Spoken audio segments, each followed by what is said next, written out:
This is Matt Brabbins with Remax Advantage Realty of New Westminster, BC. This video is part 5 of what to watch for when buying an old house. We're going to discuss asbestos.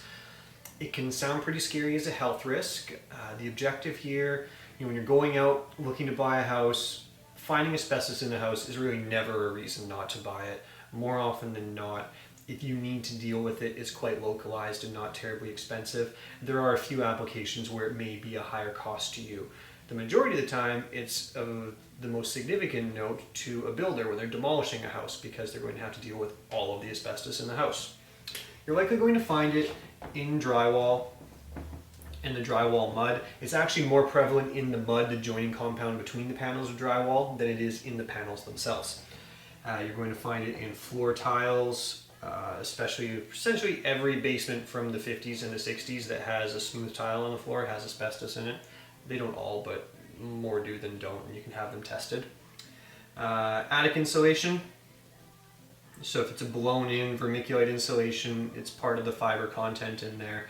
And then you'll also see it in duct tape. So it's not like it's all over the house, but it's just taping up some of the joints and the ducting throughout the house. Different ways of dealing with it. Obviously pretty small content if we're talking about duct tape. If you never mess around with the tape, you're never going to experience it. The attic insulation is probably the one that's most notable. If you're going to be doing any big renovation projects, pot lights, anything like that, you need to get up into the attic or drill holes to connect in there. That's where you want it dealt with. To get it all removed properly and disposed of, it gets into the thousands of dollars.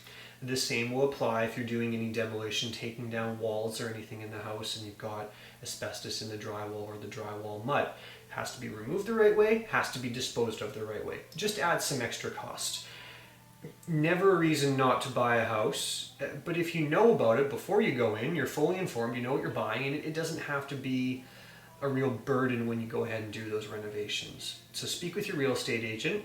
Hopefully you find somebody who is familiar with what to look for, and they can help guide you into where to do your investigation, maybe do some testing on some of these compounds. There are testing facilities nearby here that can turn around results in a day or two and let you know if there is in fact asbestos in any of these materials in the house you're looking to buy.